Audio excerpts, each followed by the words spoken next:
Okay, morning. So let's continue on the optimal control, and we'll finish that. Okay, and after finish this, if we got time, we'll do a quick review, start a review on the probability and statistics, and then get ready for common filter design. Okay. Yeah. Okay. So previous lecture we talked about optimal control, basically.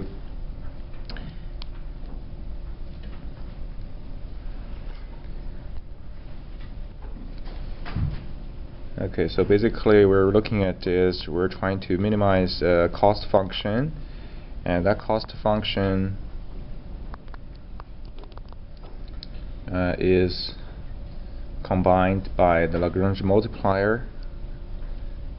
So first part is the cost function here.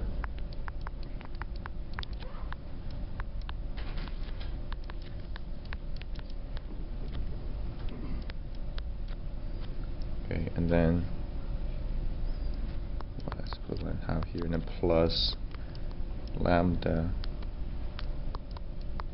transpose k plus k negative that.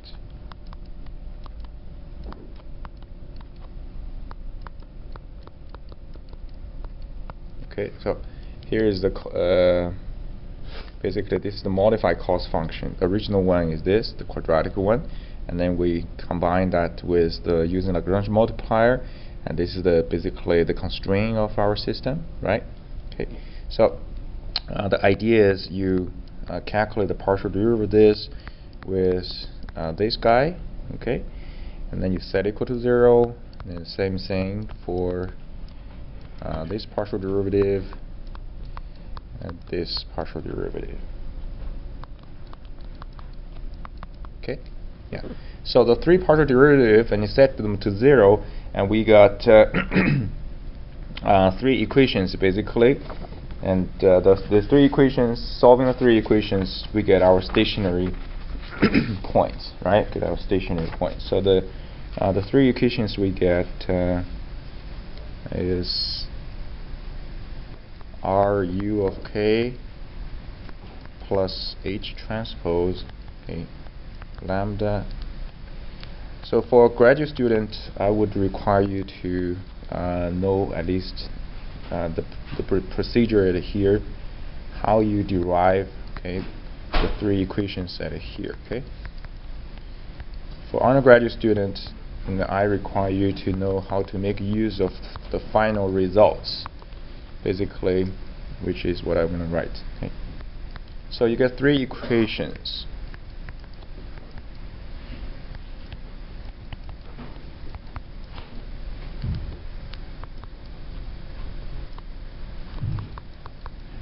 Okay, you got these three equations that are here. So 1, 2, 3.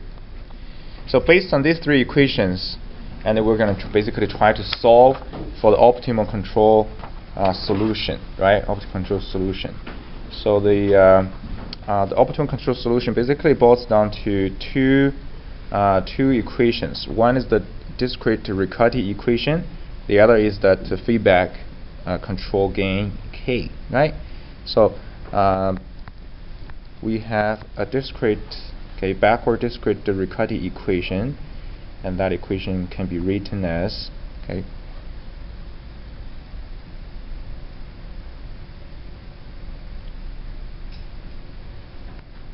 so G transpose P of this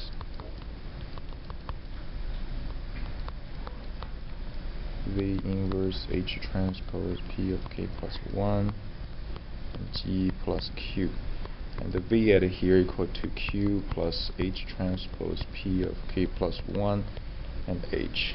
Okay, so that's discrete Riccati equation, and the gain, feedback gain, capital K, is equal to R plus H transpose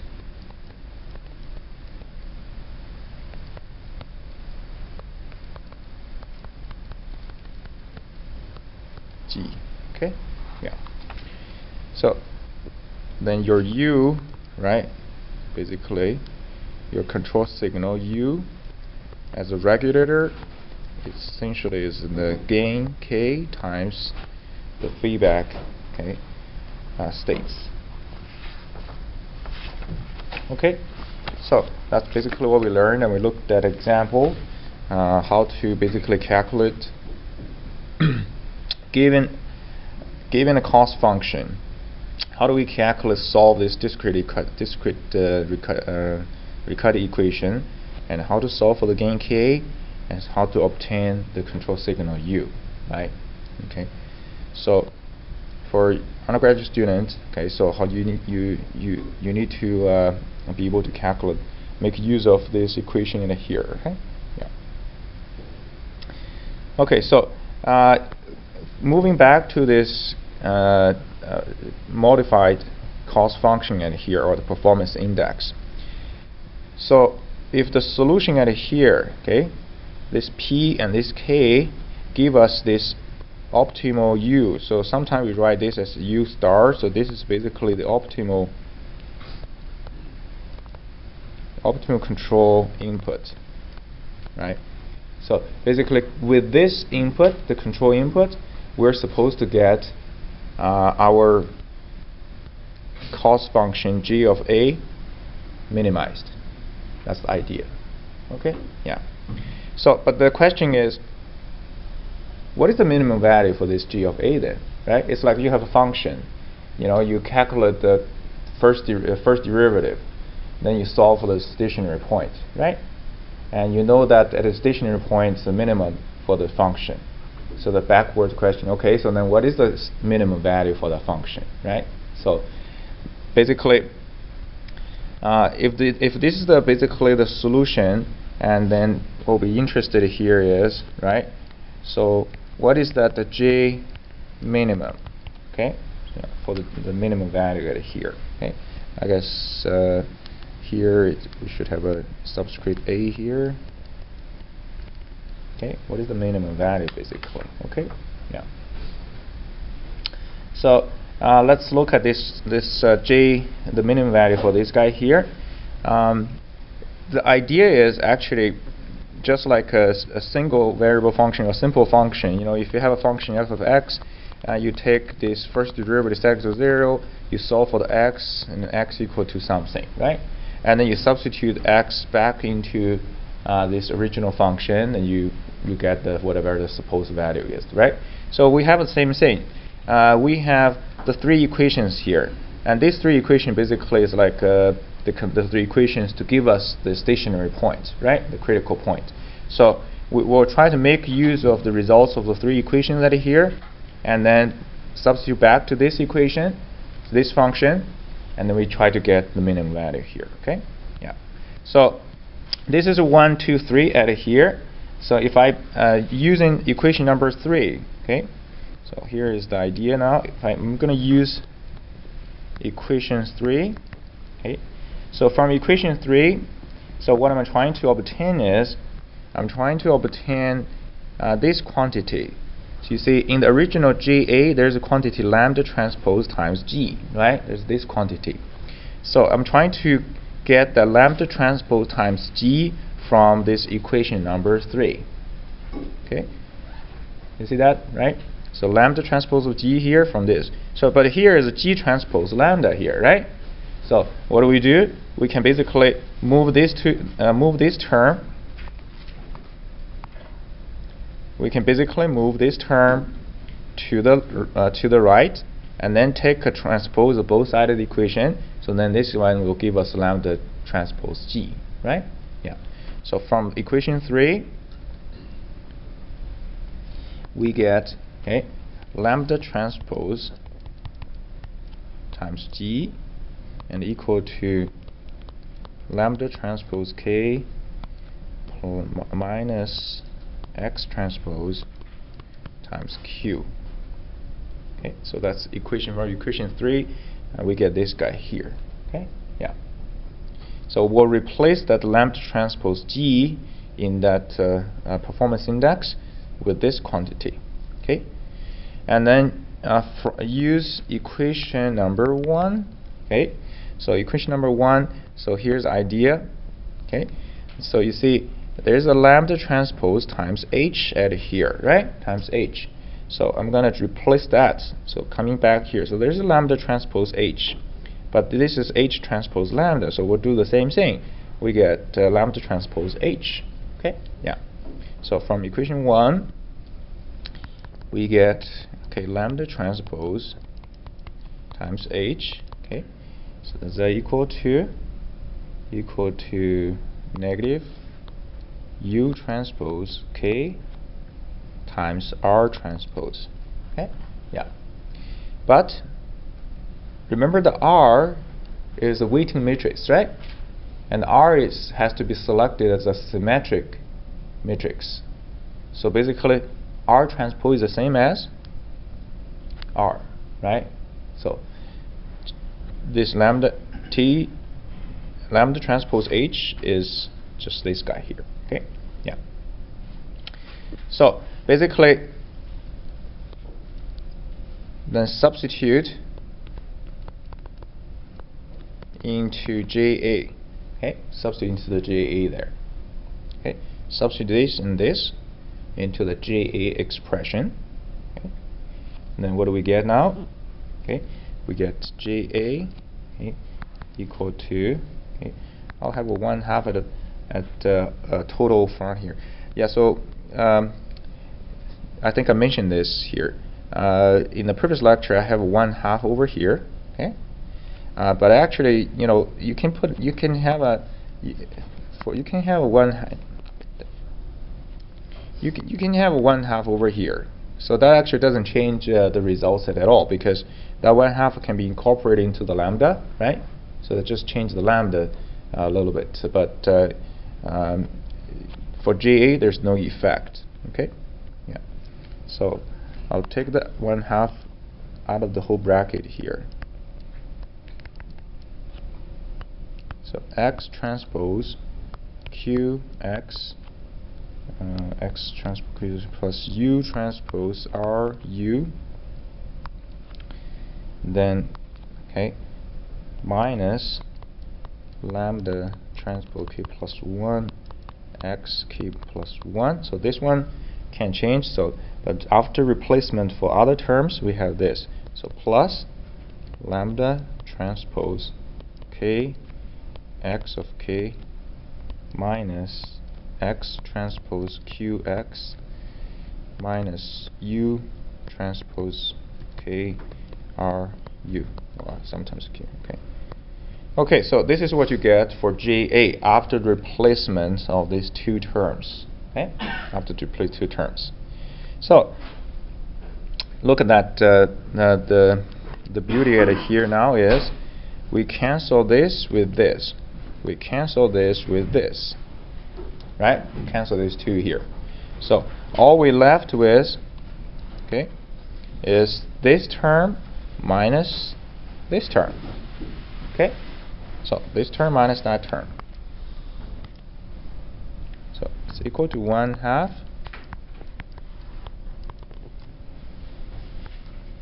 lambda transpose K X of K minus lambda transpose K plus 1 X K plus 1. Okay, so that's what we have now for the GA. Okay, for the GA here. So from here, how can we simplify this expression, right? So let's do this. Let's expand these summations. Okay, expand these summations here. If I expand it, basically I'll start from K equal to 0. Starting from K equal to 0, this is what? Lambda 0 X of 0, right? And this is lambda 1 X of 1. That makes sense? Right? Yeah. So then you keep going. The second term. What will be the second term now? Second term is lambda 1 X of 1 minus lambda 2 X of 2. That's when K equal, this is when K equal to 1, right? and then it keeps going. So now you see the pattern now, right? What's the pattern? You always got these two adjacent terms cancel, right? Whenever you expand the k, increase the k. So up to where? Up to k equal to capital N. So basically, you have let's see, this is up to where? Up to x when k equal to n, lambda t n x of n minus lambda t n plus 1 x n plus 1. Okay, like this. Yeah. So basically this term will be cancelled from the previous one, right? This term will be cancelled from previous one there. And all you're left with are only two terms. One is this term and one is this term here, right? Yeah. And this term, the coefficient is lambda n plus 1. Okay, it's lambda n plus 1. So this term is actually 0 because why? Because your final state, your final n, you're interested, right? Your final is the last one here is n. So this term is actually 0, okay, the lambda. So basically all you're left with is 1/2 lambda 0 x of 0. Okay, so that's how you're left with. That's the JA value, right? That's JA. And the lambda, if you recall that, lambda n equal to p of n times x of n. Okay, that's lambda. Okay, so in previous lecture, when we derive our discrete Riccati equation, right, it's based on this one here. So basically, sorry, lambda k.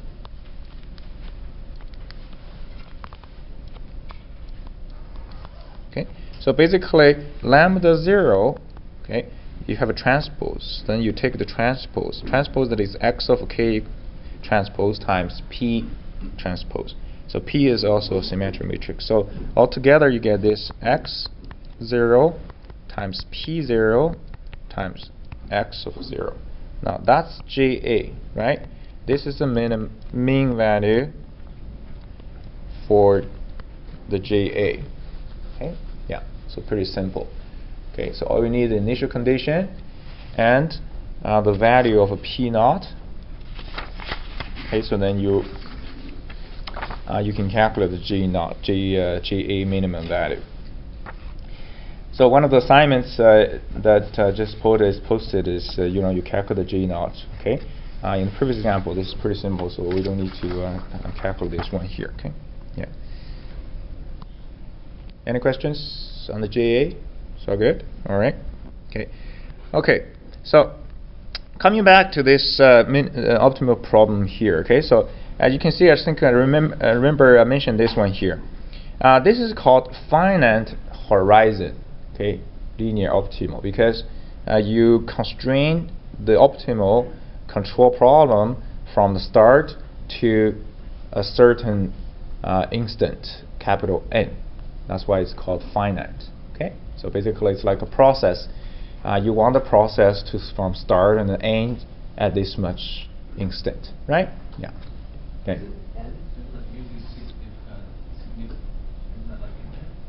Pardon me?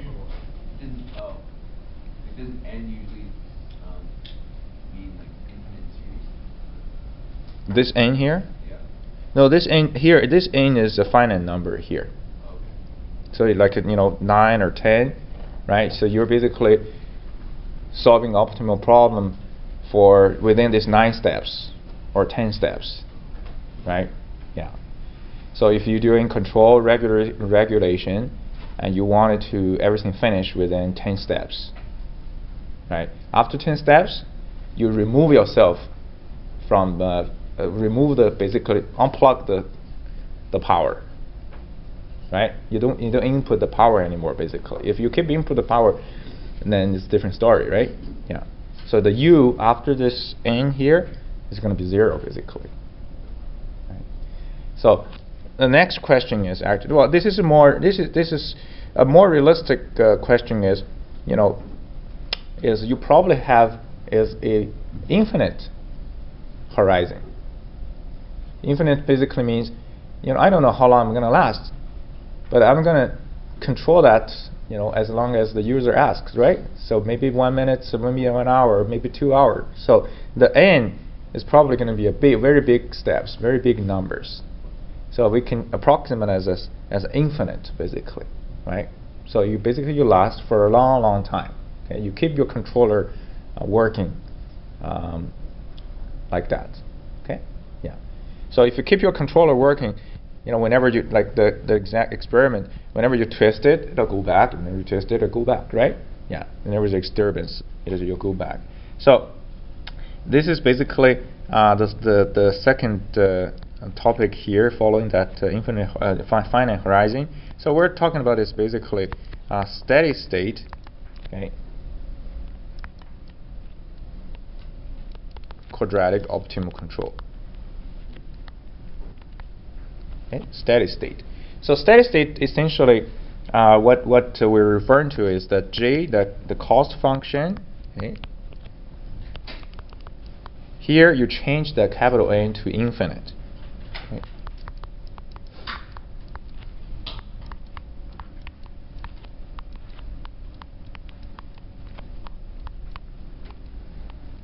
Okay. Yeah. So that's what we call the steady state quadratic optimal control. Okay. So steady state not necessarily it's literally infinite, because if you remember in the previous lecture, you know, we had one example. We calculate the gain capital K, right? So what do we notice? The gain capital K after few steps is actually what? Settled at converges to a constant, right? Yeah. So that's basically what it means steady state. It's like you have a certain response, and after a few seconds or after a few moments, it basically settles down at steady state now, right? That's basically steady state. Okay. So not necessarily you have to go to the infinite, right? As long as it's in the steady state now, it's a steady state. Okay. Yeah. So that's where you want to pick your n number, is somewhere in the steady state. Yeah. So when you design, say, for this one here, that's a good point. See, for this one here, right? If you're designing for a finite horizon, so technically, what do you have to do? You have to calculate all the P matrix from 0 to capital N, right? And then you have to calculate all the gain from 0 to capital N. Then you have to calculate all the control input U from 0 to capital N. Then you apply this U, you know, to the system each instant. You can basically what it means is you have to calculate the offline of this one here. You have to know before you implement to the actual system, right? You have to know what K is, what this one is. Then you implement. You know what I'm saying? For each instant. But if we're dealing with a steady state quadratic optimal problem, I don't need to know, let's say, what's the K value for the first 5 instants or 10 instants. I just need to know my steady state gain K value. And then when I implement, if this is the system, and if this is the two, let's say, position and velocity, and like the one I showed you, all I need to know is I just need to feedback the two states and then multiply by the negative K, and that's my U. You see what I'm saying, right? So we can just simply plug this K out here with a constant. Okay. So instead of changing a varying value K for each steps. Okay. Yeah. So this is more realistic, basically, right? Yeah. But the results of this, okay, of this K, which is based on this steady state quadratic optimal control problem, okay, based on this cost function, is from the results of the finite horizon that there. Okay, so what you do is if things are going to convert to a steady state. So if I go back to this discrete Riccati equation and here, because k depends on the results of the discrete Riccati equation, right? So discrete Riccati equation is a backward one, but if you're dealing with an infinite horizon, basically means what? You can change this one to infinite. You can change that to infinite. So then actually both the left and the right, they are not going to be different by just one step anymore. They're going to be the same thing now, right? So this discrete Riccati equation will become, right, so basically at the n equal to infinite, that discrete Riccati equation becomes, both sides becomes the same now. So Q plus G transpose P times G transpose PH, and R plus HPH inverse H transpose PG. Okay, so there is no backward difference anymore. You don't need that anymore. So you basically get a P on both sides. But however, you still need to solve this one here, right? Yeah. So this is not a linear equation to solve. Okay. So you need to use a numerical approach to solve this. Okay. To solve this one here is actually pretty easy. Okay. Yeah. So to solve this one here, this is basically like this. You know, basically it's like P equal to a function of P. That makes sense, right? It's a function of P. So how do you solve this kind of question? Basically what you do is you start with a P value. Let's say you start with P equal to 0, a matrix, let's say, right? Yeah. So then you plug it into this function right here. So you get a P, so after this first one, you get a P equal to something, right? After the second step. Then you substitute back to this one again. Okay? Then you get another P value. Then you substitute back to this again. Okay? So basically it's a loop, right? It's a loop. And after a few more loops here, and that P generally will converge to one value. Okay, so that'll be basically the solution for this equation right here. Okay, yeah. Fortunately, you don't need to solve this one. Actually, you know, if you use MATLAB, then basically you'll get the results from MATLAB, right? Remember the command DLQR, right? So, but anyway, you should know that where this is from. So you get the P. Once you get the P, then the feedback gain, capital K, and this is what we call now. We call that as a steady state. Okay. Steady state gain matrix, capital K. So this one equal to an R plus H transpose and PH inverse H transpose P times G. Okay? Yeah. So plug the P here, you get your K. Okay? Yeah.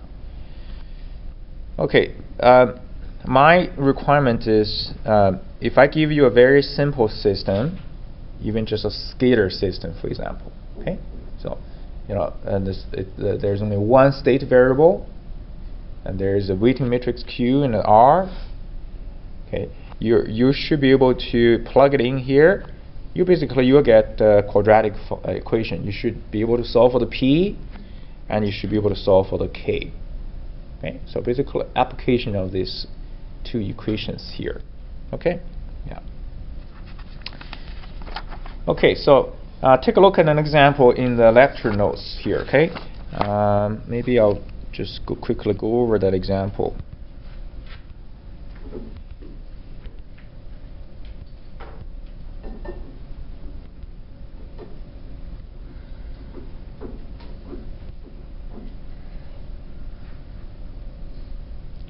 So this is an example I'm talking about here. This example is still finite horizon. Okay, the purpose of the example is actually to look at the effect of the weighting matrix. So you have a now you have an order system order of 2, okay, and you have a cost function, okay. So R is Q is given and R is also given. R is given, but given 3 different values, okay, 3 different values. The finite range is up to n capital N equal to 50, okay. So you can use MATLAB to solve for those gains, those values. Basically, implementation is the same as before. Okay, you can take a look at the code edit here. But what I wanted to show you is what's the effect, okay, given the different values of R. Okay, so this diagram here, okay, essentially shows you, okay, this is actually supposed to be not A here. This is K, K, K. So this is probably because the K at here, there are 2 state variables, right? If you have 2 state variables, so U equal to negative K times X. So if this is 2 by 1, then the K is supposed to be 1 by 2, right? So there are 2 components in the K matrix. So this is why you see a blue and a green. So one is for basically the K equal to K1 and K2, right? Yeah, one is for K1 and the other for K2. I don't know which one is which now, but let's say this is probably K1. So I'm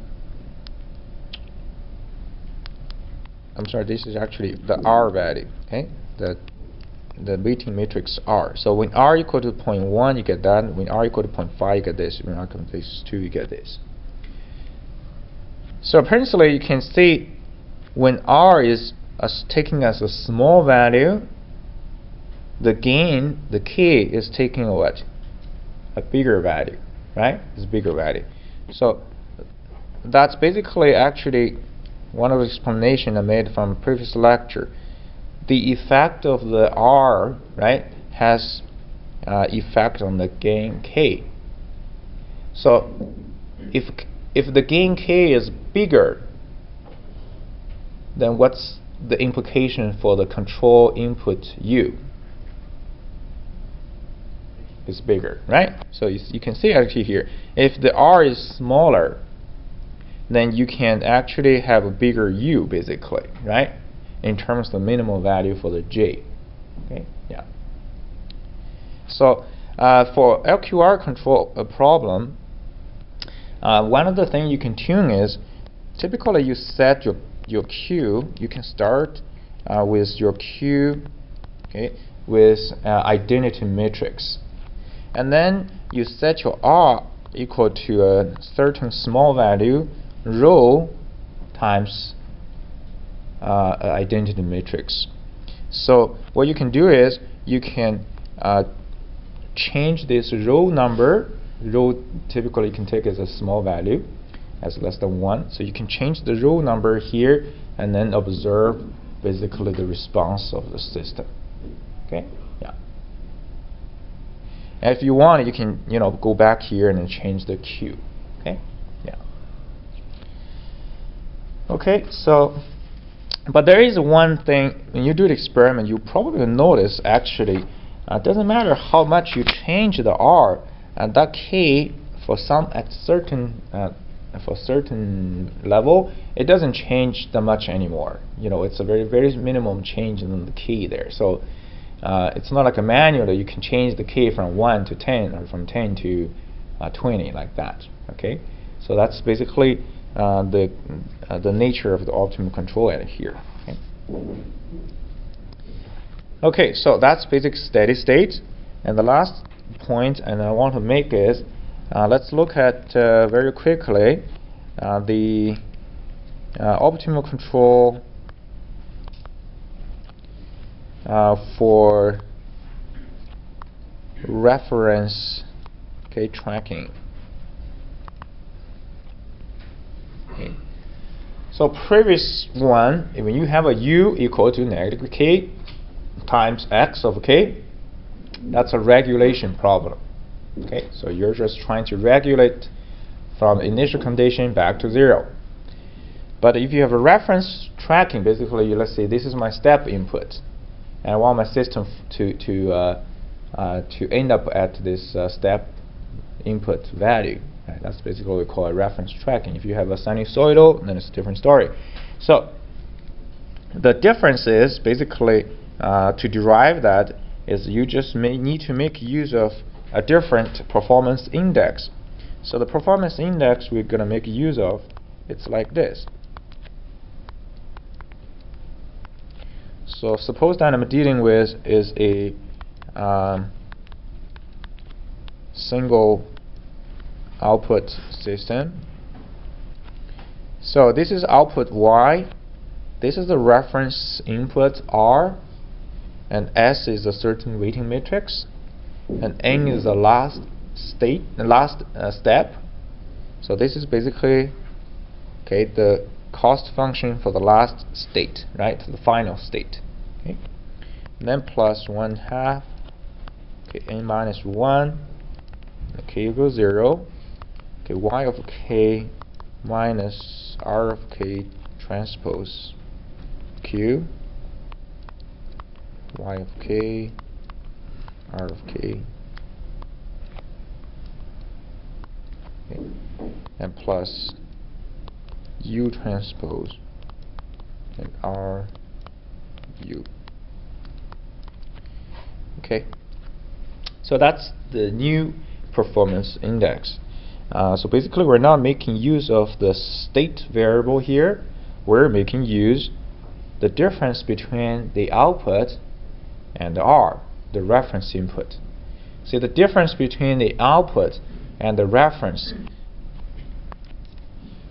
This is actually what? This is basically error, right? This is basically error here. So minimizing the J at here, given a but giving a weighting matrix Q and R.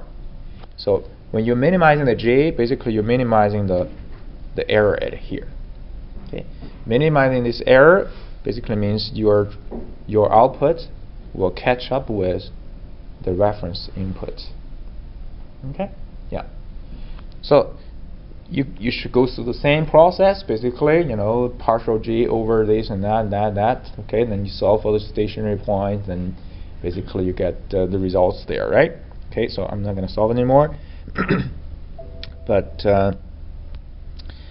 in the end, okay, you get fairly a few number of equations. Okay.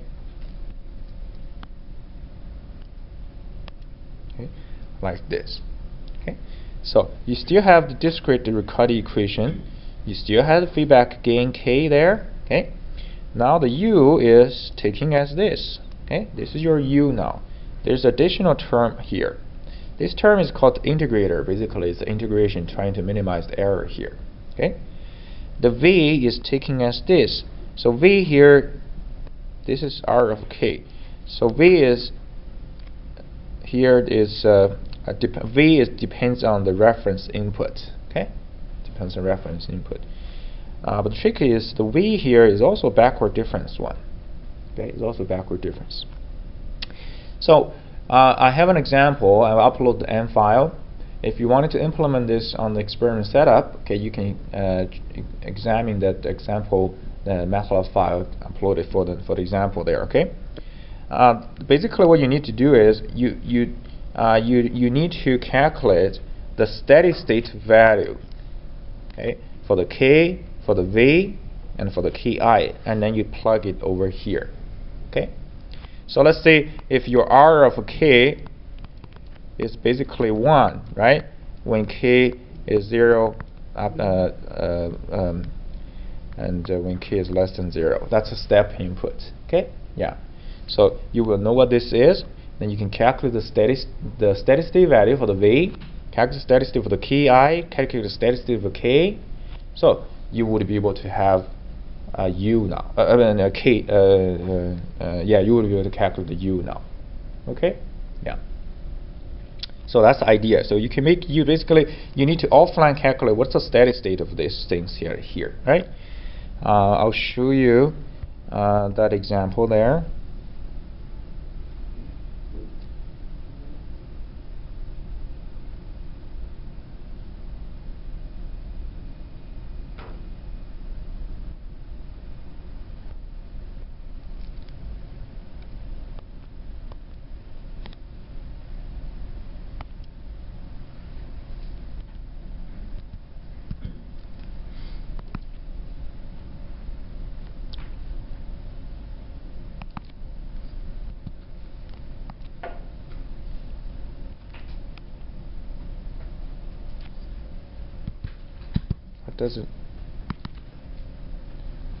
What doesn't go into the folder?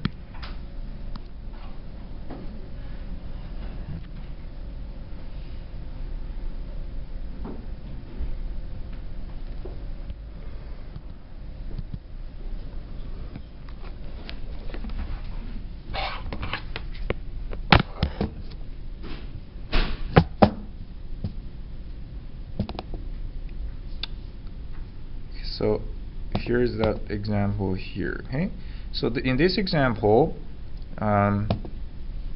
what I did is essentially I have used the same system as here. So here's the same system. Okay, this is the system here, and we're making use the same Q and R. Okay, and now the question becomes, my input is a step input, and I'm trying to basically control the system. All right? Yeah. So as you can see from the MATLAB file, as you can see there, G, H, C, sampling time, T. Okay. So the rest of them here, so in this loop, okay, following loop here. So we're trying in this one here. This is a step for offline calculate all the K, Ki, and V. But you can examine the program here at the final state. The V and the Ki and the K, they're all going to settle down to a constant value. Okay, so when you implement using Simulink, you can just grab that constant value and put it into the game blocks. Okay, for your Simulink. Okay, yeah. So, and then after you get that, then you calculate the U, plug it into the system, and do the simulation, right? So that's the simulation. But when you implement, you can implement using the steady states. So there are two plots, basically one plot for one state and another plot for another state. So this state go back to 0, and the first state, let's say this is position, so that goes to 1 pretty quick. Okay. Yeah. So if you think it is too quick, you can always change your weighting matrices. Is that good? Yeah. So that's reference tracking. Okay. So very similar idea as reference tracking when you do the pole placement, though, huh? Yeah.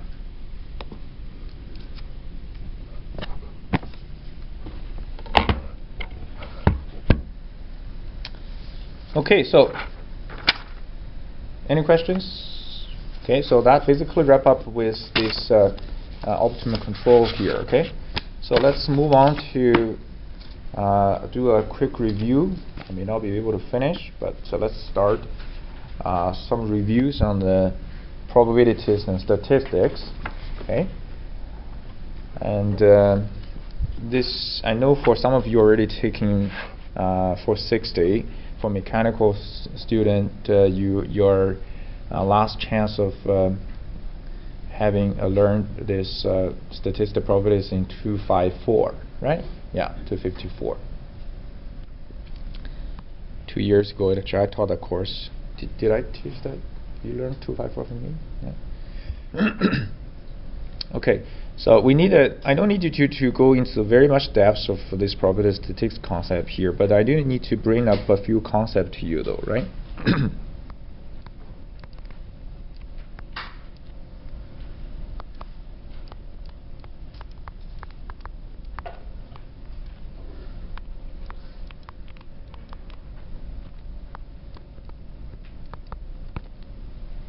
Okay, so some quick reviews out of here.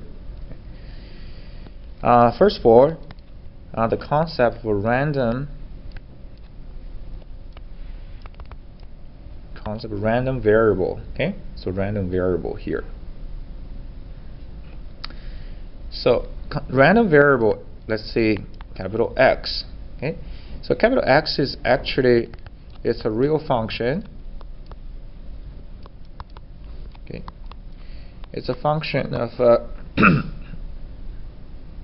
of a variable zeta. Okay, so this zeta here, it essentially it's called outcomes. Okay, it's outcomes. It's outcomes of a sample space S. Okay, so basically the zeta belong to a sample space S. Okay, yeah. We generally use a capital letter X for a random variable here. All right, yeah. Now,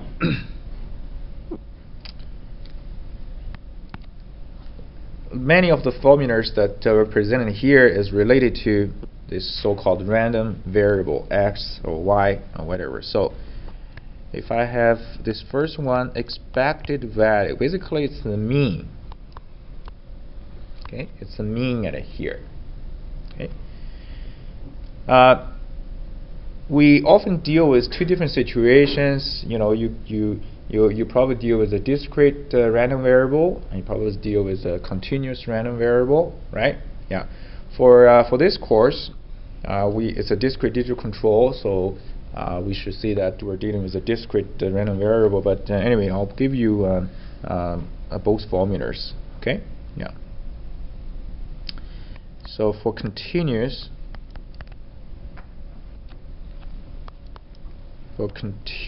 RV random variable X, okay, your expected value, okay, is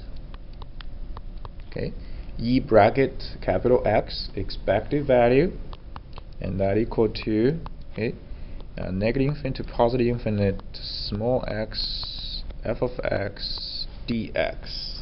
Okay, yeah. So small f of x is the distribution, right? The probability distribution for this random variable X.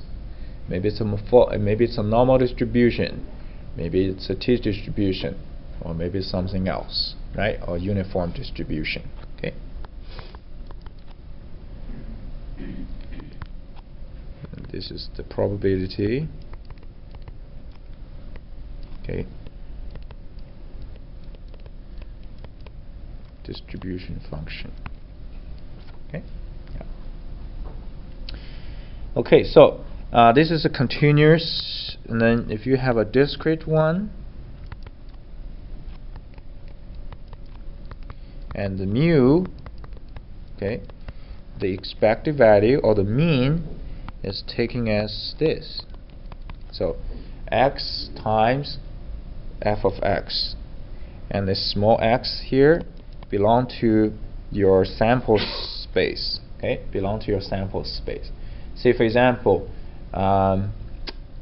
discrete ones here. For example, you have, let's say, you're throwing a dice, right? Then the chances of getting one side is what? 1/6. So basically, the probability distribution for each number is 1/6, right? Yeah. Sometimes what you do is you're basically doing is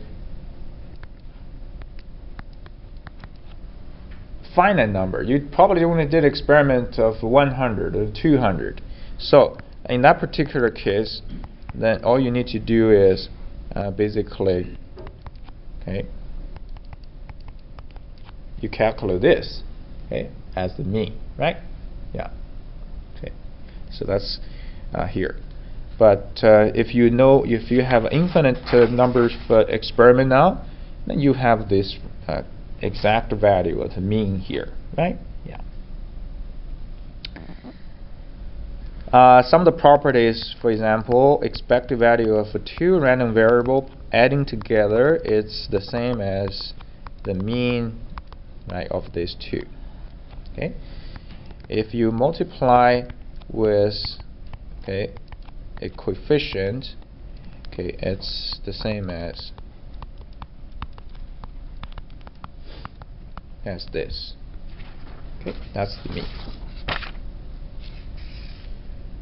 Okay, yeah. Okay, so this first one is expected value, okay, and then the variance. Okay, the variance. So mean is basically the average, and then the variance, it's a measurement of how the dispersion basically of this data here, right? Yeah. So sometimes your sample all close at here, and sometimes your data spread it over a long space, right? So that's basically the variance we're talking about here. We use the VAR capital X representing the variance, and variance is sigma square, and it's defined as, okay, the random variable value minus the mean, okay, squared. Okay, so expected value of the square of the distance, right? For discrete one, so if you use the formula for the expected value, say this is expected value here, right? What's the formula for expected value? It's this. So replace the capital X with this guy here.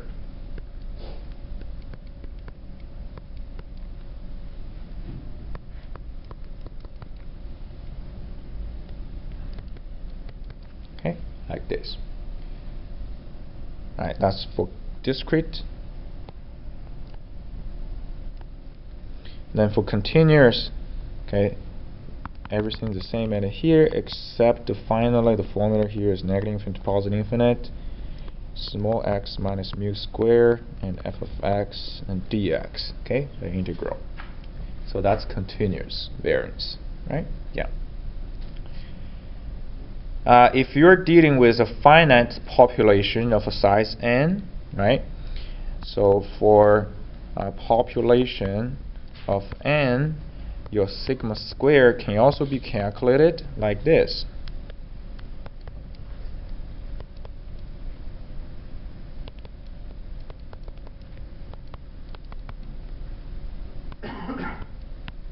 Okay, can also be calculated like this. So if I look at the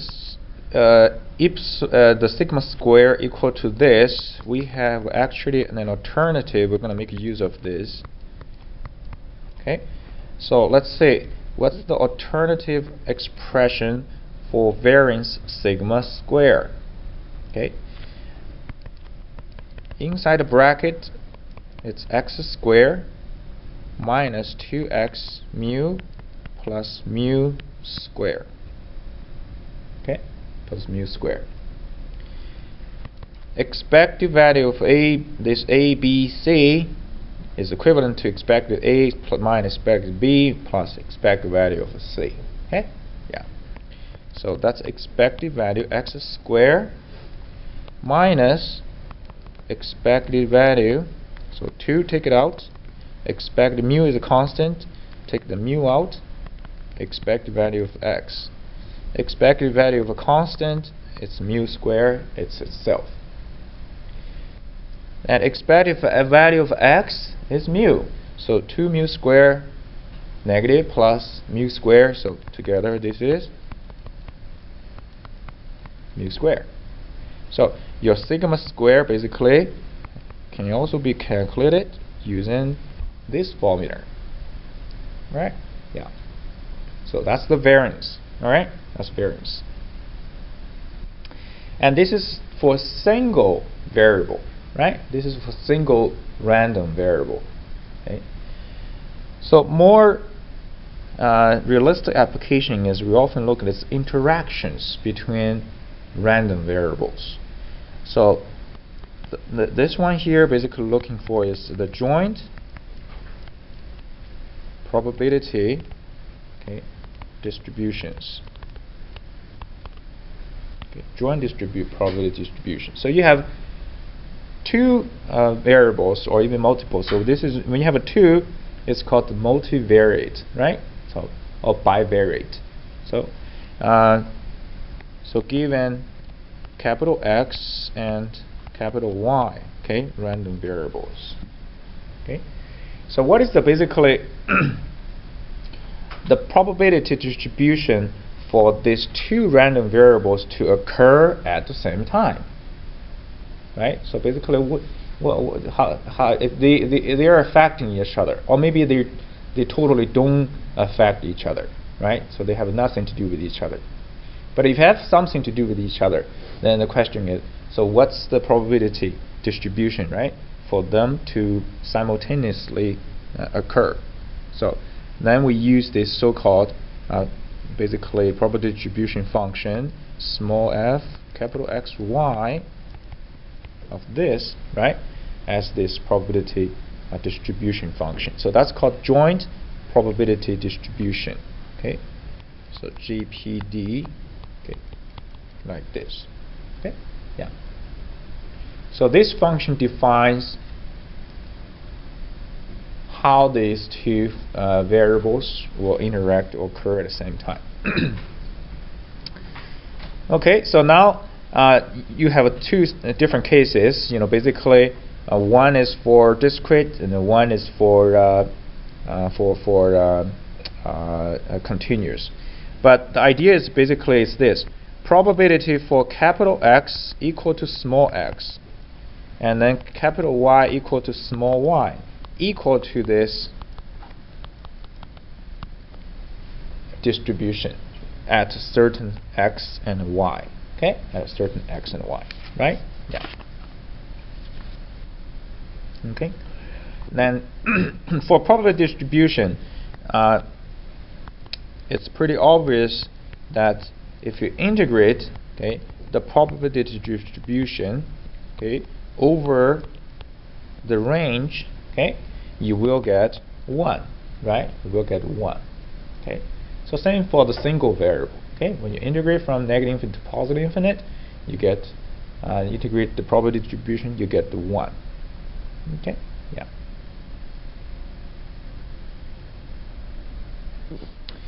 And you can always actually get back the probability distribution for the single random variable x or y by doing integrals with respect to the joint probability distribution. So this is double integral. If we integrate, okay, this joint probability distribution function, but only integrate with respect to the y, so then you will get back this probability distribution for the x only. Okay, similarly for the y, right? So for the y. Okay.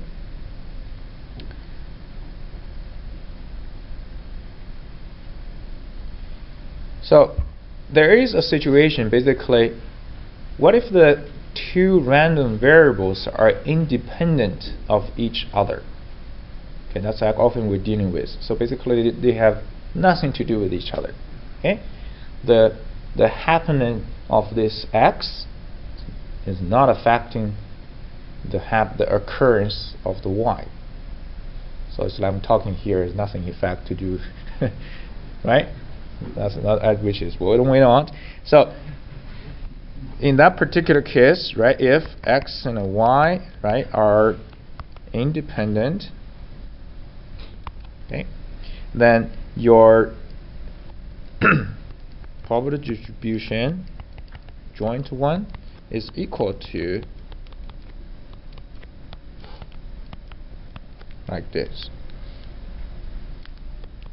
Okay, that's when you have they're independent of each other. Is that good? Yeah.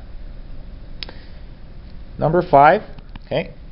Number 5 concept is sort of important in terms of the common filter design here.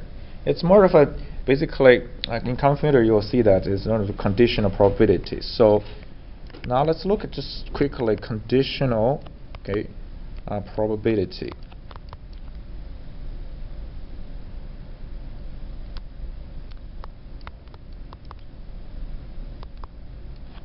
Okay, so what does that mean? If you recall that conditional probability, basically it's this. We write this kind of thing, probability B, vertical line A. So what does that mean? So B represents the occurrence of the event B. A represents the occurrence of event A. Okay, so you throw a dice, you know what happens there. If you pick 2 balls out of the jar, you know that's the occurrence event, right? Yeah. And this is the same as this formula, okay, of this.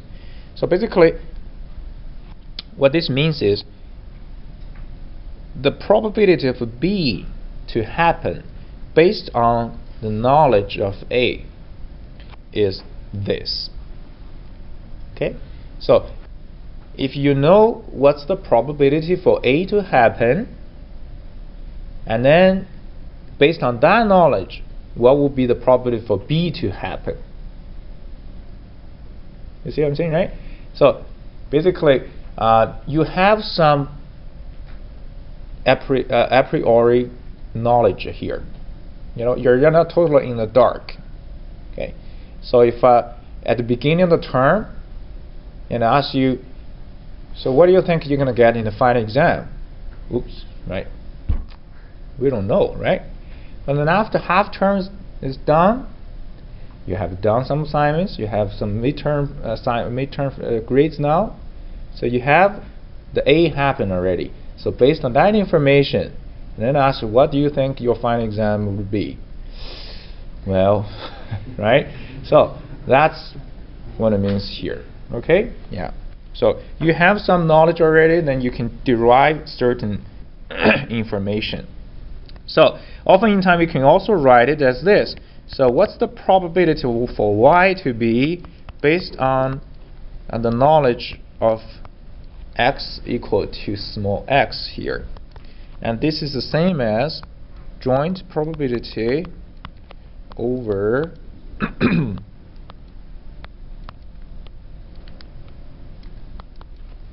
over this. Okay? Yeah, that's conditional probability. Okay? Yeah.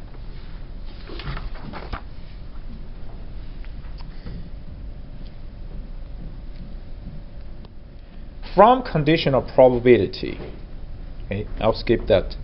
You can check. And then there is one very important theorem or definition or whatever internal probability is called the Bayesian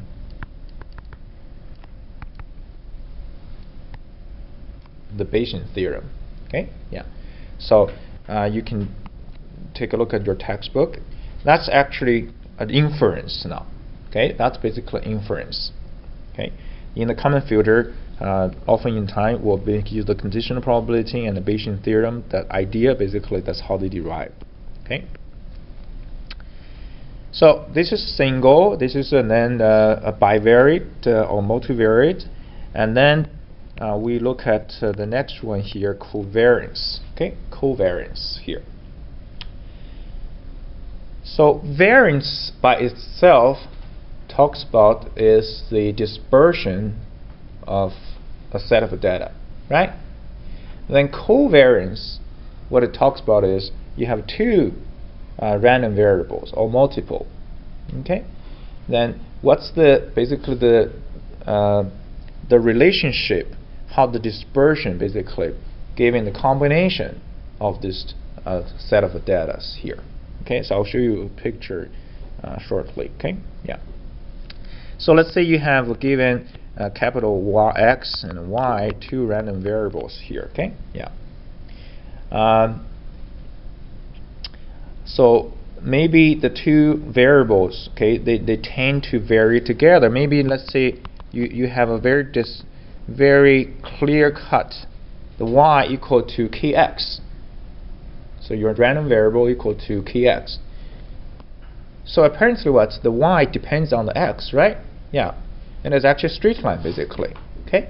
So when you see the bunch of data here, basically you see a whole bunch of data like this, right?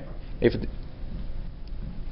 this is the x and this got to be the y, okay, right? So you clearly there is a certain trend at here, okay, yeah.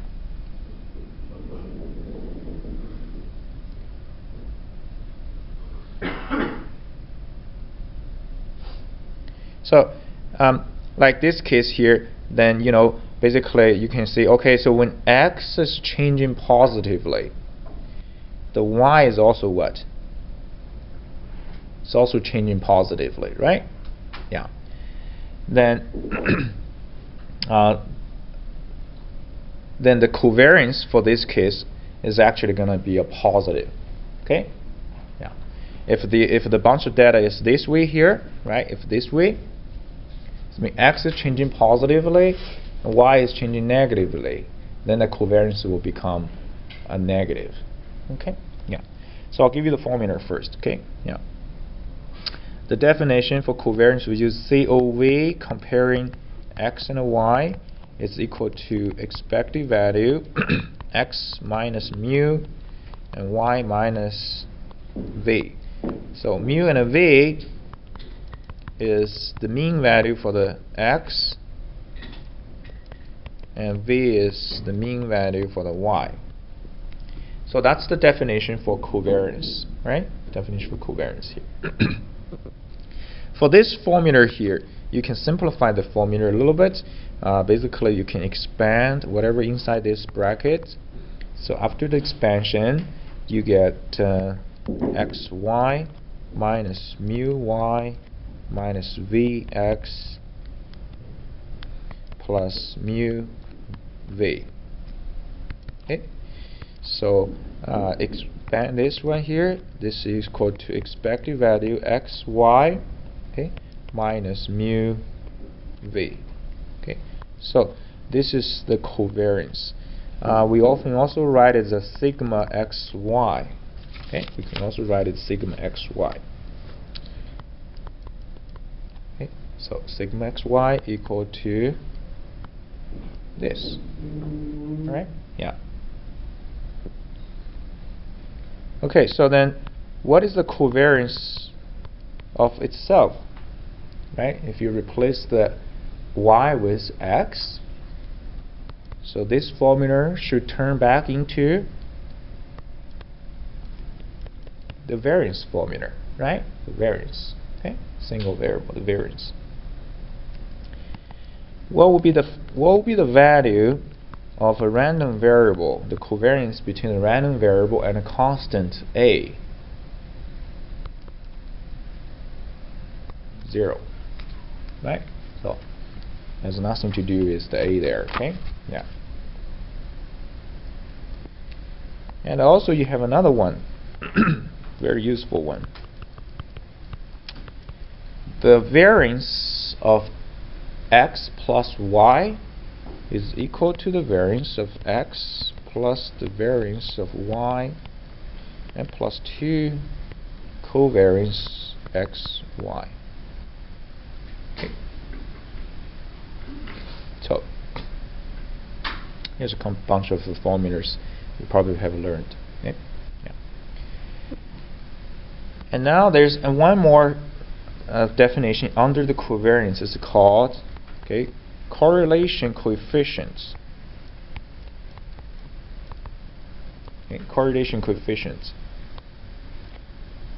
of the random variable x and y. Okay. So this one here we write it as this. This one here, rho xy, as this correlation coefficients. Okay, rho capital X Y. It's defined as covariance, okay, divided by multiplication of this standard deviation of these two. Okay. Yeah.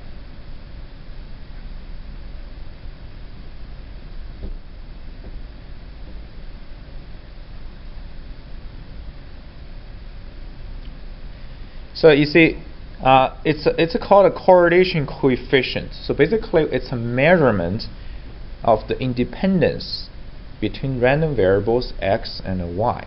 Okay, independence.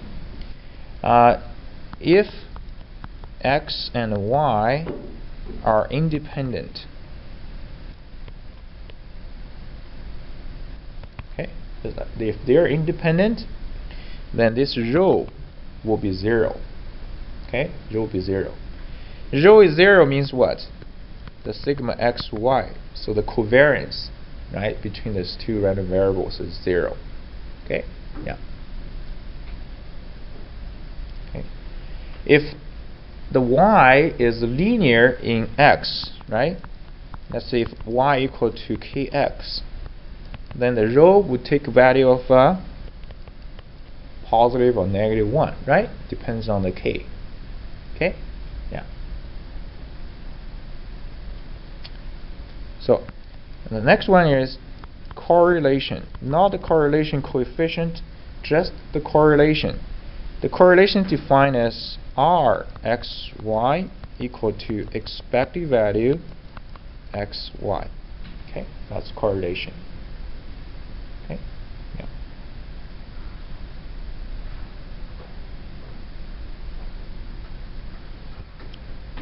So here's a very important things to, you should learn that already. The difference between correlation, how the correlatedness and independence. So if you have two random variables, so you want to verify, are these two correlated or are these two independent? Now these two, you got to be careful basically. Okay, you got to be careful here. So random variables x and y, right? They are uncorrelated.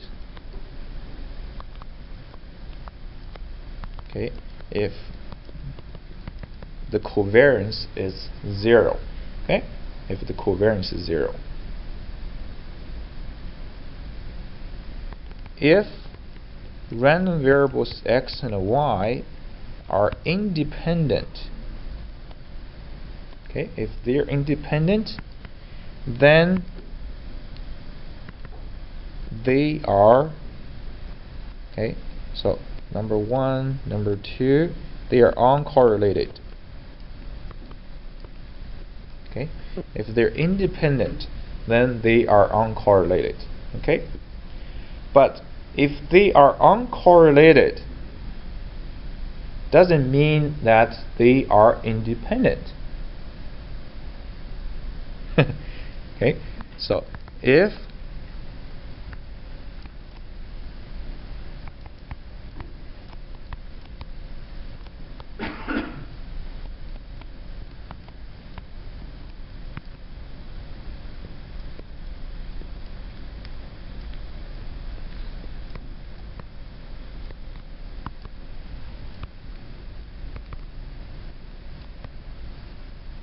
okay, doesn't mean they're independent. Okay, yeah. So I do have an example, but I don't have a time on anymore. But basically, we can check, right, using the definition of independence and correlatedness to verify this statement here. However, okay, there is one last sentence here. If these random variables x and x and y, okay, if these two random variables, they are both, okay, they are both Gaussian distributed. They are both normal distribution. Okay, they're both normal distribution, and they are uncorrelated. Okay. If these two conditions satisfied, then they are independent. Okay? Yeah. So each one of the statements here, trustfully, there should be pretty rigorous math to prove, right? But as a review, here's a basic statement. If you're interested, I'll show you. Okay? Yeah. Is that good? Yeah. Some of the yeah. Pardon me? Oh, does not. Good point. That changed the whole universe, basically, right? Yeah. Good. Okay. So we'll finish the review in the next lecture, and then we'll start the computer. Okay. And then you should be on one of the lecture. I will go over the MATLAB simulation with you guys, so you can bring your computer, and with the simulation results, you can directly move to the experiments. Okay? Yeah.